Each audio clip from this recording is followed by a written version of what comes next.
Hola, bienvenidos de nuevo. Soy el doctor Carlos Waldo, soy médico internista y este es mi canal Enseñando Medicina Interna. El día de hoy toca subir un video acerca de información médica dirigida sobre todo para pacientes o personal que no es de salud. Sobre todo porque utilizamos términos un poco más sencillos, no tan rebuscados y un poco más digeribles para personas que no están en el medio y trato algunos temas de importancia, sobre todo por la cantidad de pacientes que puedo ver con este tipo de problemas en la consulta. Y una de las diagnósticos o enfermedades que veo con mucha frecuencia en mi consulta privada y en la consulta pública es la osteopenia y la osteoporosis. Y hay algunas dudas y muchas preguntas que me hacen los pacientes en la consulta y por eso la realización de este video para tratar de aclarar algunas dudas, algunas preguntas e incógnitas que puede llegar a tener el paciente. Vamos a empezar con la plática. Se llama osteoporosis y osteopenia, la importancia de la detección temprana. Antes de poder entender qué es la osteopenia, qué es la osteoporosis, me gustaría platicarles a grandes rasgos un poco de los huesos y ponerlos en contexto sobre acerca del hueso. Los huesos están vivos, pues es común pensar que los huesos son una parte inerte de nuestro cuerpo, una parte que no tiene, digámoslo así, vida. Sin embargo, pues los huesos definitivamente tienen vida y están creando nuevo tejido en el transcurso de nuestra vida. Hay algunos momentos en nuestra vida en la que se crea mayor cantidad de hueso y en otras partes de nuestra vida en donde se destruye mayor cantidad de hueso de lo que se produce. Pero la verdad es que todo el tiempo nuestro organismo está destruyendo hueso y produciendo hueso. En algunas etapas de la vida, les vuelvo a repetir, hay un equilibrio, en otras partes se produce más, en otras partes se disminuye la producción y empieza mayor la destrucción, pero es un hueso que se encuentra vivo, sobre todo porque es un tejido de nuestro organismo que es muy complejo. Hay vasos sanguíneos, hay arterias, hay venas, hay algo que nosotros llamamos médula ósea, que es como el tuétano del hueso, pues bueno, esa parte del tuétano, la parte interna de nuestros huesos, se produce una gran cantidad de células, sobre todo células que van a tener una función súper importante en nuestro organismo, glóbulos rojos, glóbulos blancos, plaquetas, ahí es en donde se van a producir, esa es la fábrica en donde se van a producir este tipo de células. Entonces, como ustedes pueden ver, la verdad es que es un tejido muy complejo, es un tejido que está vivo y es un tejido que está en constante producción y destrucción del hueso. Además de que se encarga de almacenar ciertas sustancias que también son muy importantes para nuestro organismo, como son la sal, una sal mineral que es muy importante, que es el calcio. Cuando nosotros necesitamos calcio por alguna deficiencia, por algún problema, pues el organismo lo va a sacar del hueso. Es cuando va a incrementarse la destrucción del hueso para obtener un aporte de calcio en nuestro organismo. En fin, el hueso tiene muchas funciones en nuestro organismo, además de las pues, más comunes y las más obvias, como por ejemplo el soporte y el sostén de nuestro organismo, ¿no? Las piernas, los brazos, la columna, que es la que nos da sostén, pero también nos da protección para ciertos órganos vitales como pues, el cerebro, el corazón, los pulmones. Es un tejido duro, es un tejido que nos da soporte, movimiento, protección, en fin, tiene muchas funcionalidades. Pero me gustaría hablar un poco sobre las partes del hueso. Sobre todo las dos que más me interesan serían el tejido compacto, que es el tejido más rígido y externo, es la parte más externa de los huesos. Hay una pequeña capita que envuelve a este hueso compacto, que es el periósteo, pero la parte más dura es el hueso compacto, que es la que están viendo en las flechitas, la parte más externa, la más dura, la más compacta. Y la otra parte que nos interesa de sobremanera para poder entender la osteoporosis y la osteopenia es el tejido poroso. Es un tejido esponjoso que se encuentra dentro de los huesos. No es tan duro, no es tan firme, no es tan rígido, pero tiene cierta dureza, pero no tanto como el hueso compacto y es la que se encuentra en la parte interior de los huesos. El tejido esponjoso es, como su nombre lo dice, tiene una forma como de esponja, como en aquella que utilizamos para lavar los trastes, o semejante, también se le puede asemejar a un panel de abeja que tiene columnas o trabéculas. Como ven en la diapositiva, podemos ver que a diferencia del tejido compacto, que les vuelvo a repetir, es el que se encuentra en la parte externa, podemos ver orificios un poquito más grandes en este tipo de tejido, que lo hacen un poquito menos rígido, pero la verdad es que tiene una forma como panal de abeja o como de esponja, que este es el que se va a ver afectado sobre todo en los pacientes que tienen osteopenia y osteoporosis. Por eso la importancia de que más o menos conozcan el tipo de huesos, de tejido que tenemos en los huesos. Y como les había comentado previamente, pues este tipo de hueso, el hueso se encuentra en constante renovación. Se desarrollan huesos nuevos, se descomponen huesos viejos. Cuando eres joven, cuando estamos jóvenes, pues la producción de hueso es mucho más que la destrucción del hueso y por eso nosotros tenemos pues una mayor cantidad de masa ósea. Más o menos y aproximadamente a los 30 años de edad es cuando alcanzamos nuestra masa ósea máxima y a partir de ahí, pues bueno, que se encuentra un equilibrio entre la producción y destrucción del hueso. Y una vez que ya empezamos a crecer, cuando empezamos a envejecer, este equilibrio que se mantenía durante el transcurso de nuestra vida, pues empieza a perder y hay una mayor destrucción del hueso que la producción del hueso. Y es ahí en donde se empieza a ver una pérdida de la masa ósea y se empiezan a producir que este hueso esponjoso se haga pues un poquito menos compacto. Entonces, ¿qué es la osteoporosis? Ya sabiendo un poquito más o menos, poniéndolos en contexto, qué es el hueso, cuáles son las formas del hueso, cuál es la función del hueso y qué es lo que sucede en el transcurso de nuestra vida, pues bueno, lo que sucede en la osteopenia y en la osteoporosis es una pérdida del hueso, o sea, hay una mayor destrucción que producción del hueso y como pueden ver en la diapositiva, les pongo desde el lado izquierdo hasta el lado derecho, el lado izquierdo el hueso normal, como pueden ver se encuentra más compacto, con menos orificios entre las trabéculas, entre las columnas, se ve más compacto. En la parte del medio encontramos un hueso con osteopenia. Podemos ver que estos orificios o estos hoyos entre las columnas empiezan a distanciarse, empiezan a ser más grandes. Esto significa que el hueso se empieza a volver débil, más poroso, más débil y a su vez, pues frágil. Y la osteoporosis es cuando podemos ver que ya los poros son mucho más amplios, que los huesos y los espacios entre las columnas son mucho más visibles, son mucho más grandes y es aquí cuando el paciente puede presentar fracturas por fragilidad, es decir, el hueso está tan poroso, ya no está tan compacto que algún golpe, alguna caída, algún movimiento en falso puede provocar que haya una fractura. Entonces, la osteopenia significa un paso antes de la osteoporosis.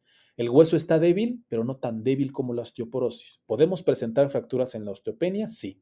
Es un poco más difícil, pero se pueden presentar. Pero la osteoporosis es cuando el hueso es ya muy frágil, es muy poroso y las fracturas pueden ser mucho más rápidos. Entonces, es importante en ocasiones encontrar al paciente en la etapa de osteopenia para poder dar tratamiento, detectarlo a tiempo y que el paciente no avance a osteoporosis y poderlo regresar a un hueso normal.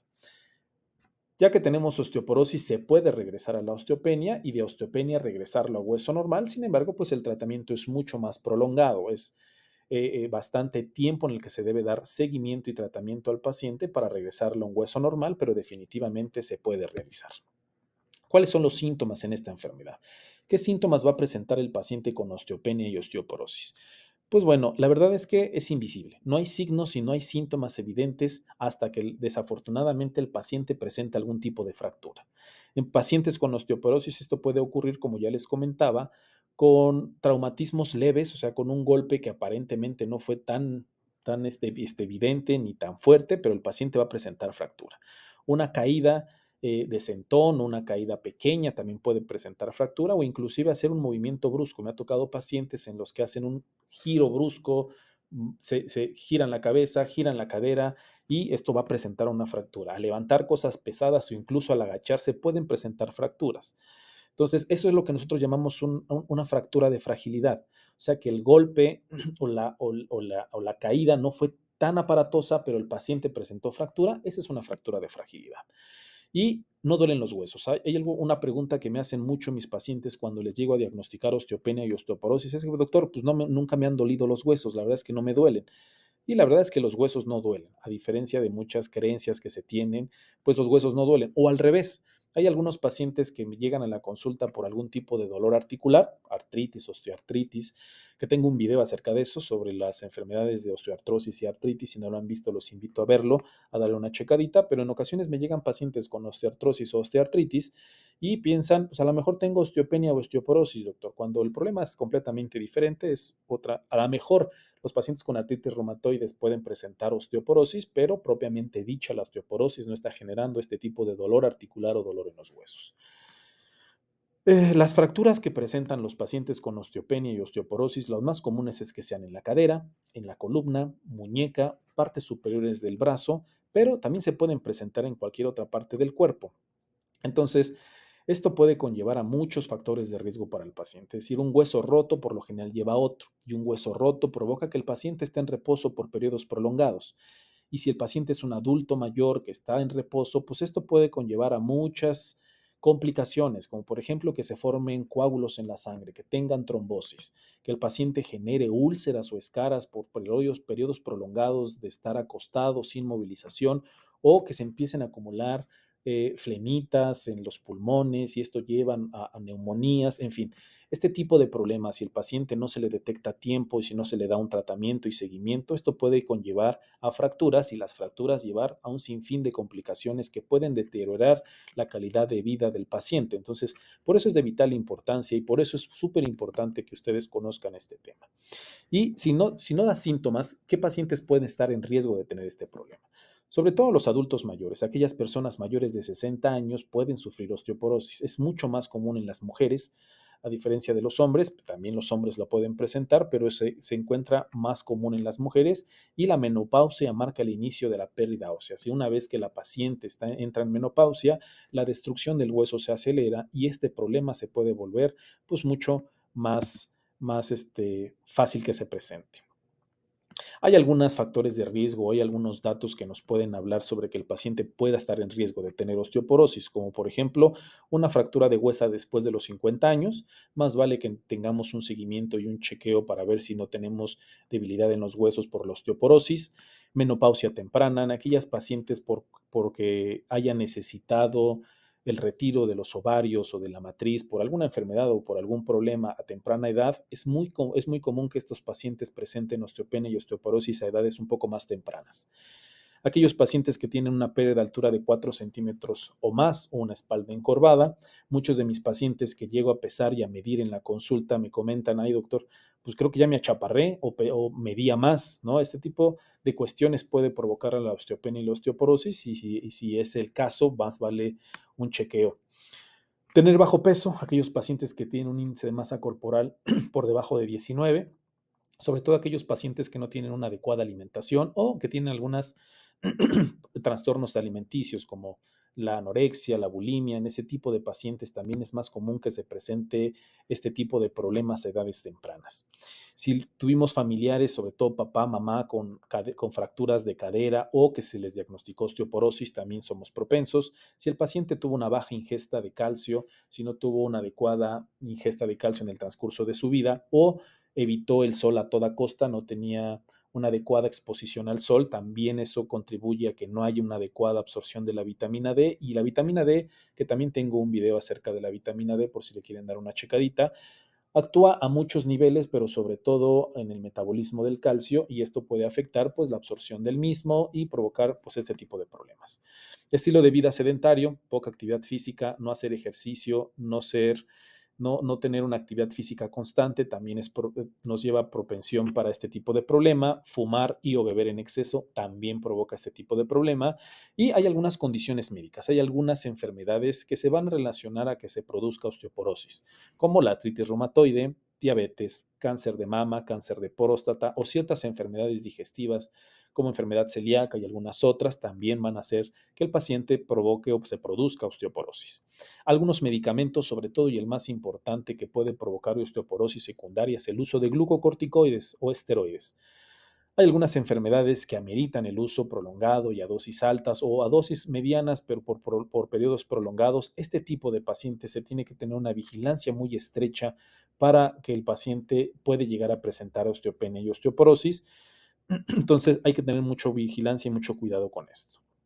¿Cómo se hace el diagnóstico de la enfermedad? Una vez que a lo mejor tenemos factores de riesgo, lo primero es acudir con el especialista. El especialista, el experto en este problema, el que le va a dar, el que conoce más sobre esta enfermedad va a ser el endocrinólogo. El endocrinólogo es el especialista para el diagnóstico y tratamiento de este tipo de enfermedades. El internista también puede hacer el escrutinio, tratamiento y vigilancia, pero el especialista específico para esta enfermedad es el endocrinólogo.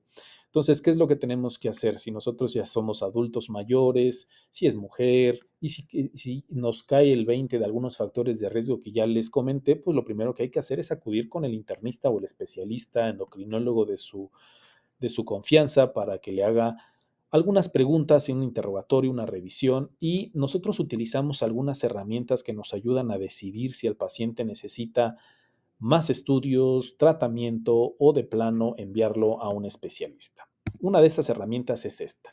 Esta la podemos encontrar en internet, se encuentra con mucha facilidad. Les voy a dejar el enlace en la descripción del video por si quieren entrar, meter sus datos y ver si ustedes están en riesgo y necesitan acudir de manera inmediata con su médico o si necesitan hacer algún otro estudio. Pero, por ejemplo, vienen los factores de riesgo que ya les había comentado. Piden el nombre, la edad, la fecha de nacimiento para saber la edad exactamente, el sexo, el peso, la estatura y los factores de riesgo que ya les había comentado. Fractura previa, padres con fractura de cadera, fumador activo, uso de glucocorticoides, si tienes el diagnóstico de artritis, si tienes el diagnóstico de osteoporosis secundaria o si bebes más de 3 dosis por día de alcohol. Podemos meter estos datos. Por ejemplo, aquí les estoy poniendo un ejemplo de un paciente ficticio. Perenganita, del 13 de agosto de 1953, de 1950, con 73 años, mujer con peso de 84 kilos, estatura de 1,70. Le puse que sí tiene una fractura previa, que tiene papás con fracturas de cadera, que es un fumador activo, que no usa glucocorticoides, que no tiene artritis reumatoide, no osteoporosis secundaria, pero sí toma bebidas alcohólicas 3 o más dosis por día. Como no tenemos, la DMO significa la densitometría ósea. Vamos a suponer que no se han hecho la densitometría ósea porque es el escrutinio para ver si necesitamos algún tipo de estudio o más o tratamiento. Les va a aparecer este cuadro en rojo que nos habla sobre el índice de masa corporal y en la parte de abajo nos habla sobre una fractura osteoporótica mayor en el 42%. Es bastante elevado, y una fractura de cadera del 28%. Si ustedes entran en el botoncito que viene hasta abajo que dice View NOGG Guidance, ahí les va a aparecer una gráfica, que es esta gráfica. Y la gráfica les va a aparecer con un tachecito. Este tachecito se va a poner de acuerdo a cuál es tu factor de riesgo o qué tan avanzado tienes el problema. Si aparece en el lado verde, pues prácticamente no tienes problemas, pero sí hay que dar seguimiento y vigilancia. Si aparece en la parte amarilla, es que necesitas realizarte una densitometría ósea. Si aparece en el rojo claro, es que necesitas tratamiento sí o sí. Y en el rojo más intenso es que necesitas referirte a algún especialista para el seguimiento y tratamiento de esta enfermedad. Como pueden ver en los datos que puse para este paciente ficticio, el tachecito me sale en el rojo más intenso del 40 y tantos %. Entonces el paciente necesita de manera urgente la revisión de un especialista, tratamiento y seguimiento. Una vez que el doctor, el médico, el especialista decidió que pues vale la pena hacer una densitometría ósea, la verdad es que la densitometría es una exploración rápida, no es invasiva, de baja radiación y mide la densidad ósea de la cadera y la columna. Y los resultados por lo general nos dan un puntaje de T. T-1, T-2, T+0, en fin. Como nos lo van a reportar son en estas gráficas. Si ustedes se han realizado este tipo de estudio, la reconocerán. Si no se la han hecho, así nos lo reportan a los médicos: la densitometría de la columna, la densitometría de la cadera, y también nos lo van a graficar, nos lo van a decir en número y nos lo van a graficar. En una gráfica que es muy fácil de entender. Si el puntito aparece en la línea, en la zona verde, es normal. Si aparece en la zona amarilla, es osteopenia, y si aparece en la zona roja, es osteoporosis. Es muy sencillito de interpretar, pero lo ideal es que sea indicado por un médico, que sea indicado por un especialista y que sea sobre todo interpretado por un especialista para poderle decir cuál sería el siguiente paso a seguir. ¿Vale? El tratamiento, pues bueno, el tratamiento para los pacientes con alto riesgo de fractura y que tienen una densitometría ósea que nos dice que tiene osteoporosis, sí o sí necesitan tratamiento farmacológico para poder reducir efectivamente el riesgo de fracturas óseas debido a la osteoporosis. Hay algunos pacientes que me ha tocado con osteoporosis que me dicen: oiga, doctor, ¿y si mejor me da un complemento de calcio, o tomo muchos alimentos con calcio, si tomo mucho queso, si tomo mucha leche, si tomo suplementos de calcio, no se va a revertir mi osteoporosis? No, desafortunadamente no es el caso. Si el paciente ya tiene un problema avanzado y ya tiene osteoporosis clínicamente detectada y diagnosticada, desafortunadamente no existe alguna dieta o algún suplemento que revierta este tipo de problema. Lo que se necesita definitivamente es un tratamiento farmacológico.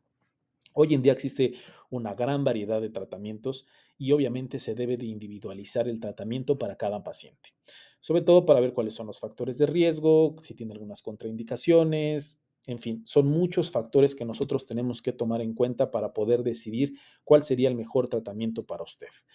Pero sí es importante que quede claro que el tratamiento farmacológico tiene muchos beneficios. Por ejemplo, para el riesgo de fractura de cadera, una vez que iniciamos tratamiento, se disminuye hasta el 40% el riesgo de fractura de cadera.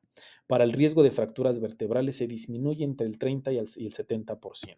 Y para el riesgo de fracturas no vertebrales y para el resto del cuerpo se reduce hasta un 40% el riesgo de fracturas. Entonces, como pueden ver, el tratamiento farmacológico tiene muchos beneficios. Existen muchos medicamentos, por ejemplo, los bifosfonatos, que quizá estos medicamentos son los que se encuentran más a la mano del paciente por los costos. Alendronato, risendronato, ácido solendrónico, en fin, una gran cantidad. Algunos se toman diario, otros se toman una vez a la semana, otros se pueden aplicar una vez al mes o tomar una vez al mes.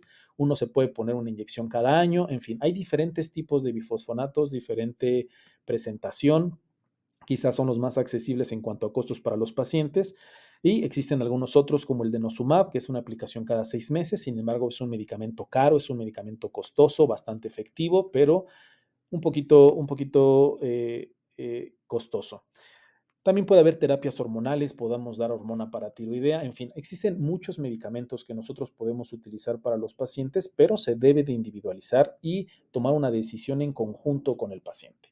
Sentarse a platicar, pues mire, son los factores de riesgo, estos fueron los resultados de los estudios, estas son las opciones de tratamiento, quizá a usted le convenga esta o aquella por sus características, por sus enfermedades, por su actividad, por los costos, en fin, se tiene que individualizar. Y también el médico nos dará algún suplemento de calcio y vitamina D junto con el tratamiento previo que ya les había comentado. ¿Lo podemos prevenir? Sí. Como muchas otras enfermedades, adecuados estilos de vida pueden prevenir muchas cosas. Y una de ellas es la osteopenia y la osteoporosis. Evitar fumar y la ingesta excesiva de alcohol, una dieta nutritiva y equilibrada, realizar actividad física de manera constante, pasar un poco más de tiempo al aire libre, no estar 40 minutos, una hora debajo del sol, porque también eso puede traer repercusiones, pero lo que se recomienda por lo menos unos 10, 15 minutitos en el sol todos los días, creo que es una recomendación bastante buena. Entonces, eso sería todo. Eso es una plática muy rapidita sobre la osteopenia y la osteoporosis. Espero que haya podido resolver algunas de las dudas que la mayoría de mis pacientes tiene. La mayoría de las personas me puede llegar a hacer. Entonces, espero que haya cubierto la mayoría de ellas. Digo, es también un tema muy extenso, muy complicado, sobre todo para el tratamiento, porque hay mucho tipo de tratamientos que podemos utilizar, pero si usted tiene alguna duda sobre el tratamiento que le están dando o no le están dando tratamiento, quizá valga la pena que se acerque a su médico de confianza, resuelva todas las dudas que tiene. Si a usted le interesó y le gustó mi video, por favor, denle like. Si usted conoce a alguien que le sea de utilidad esta información, que seguramente hay muchas personas, muchos pacientes con este problema, por favor compártenselo. Si no me sigan, síganme. Que tengan un bonito día, que tengan una excelente semana.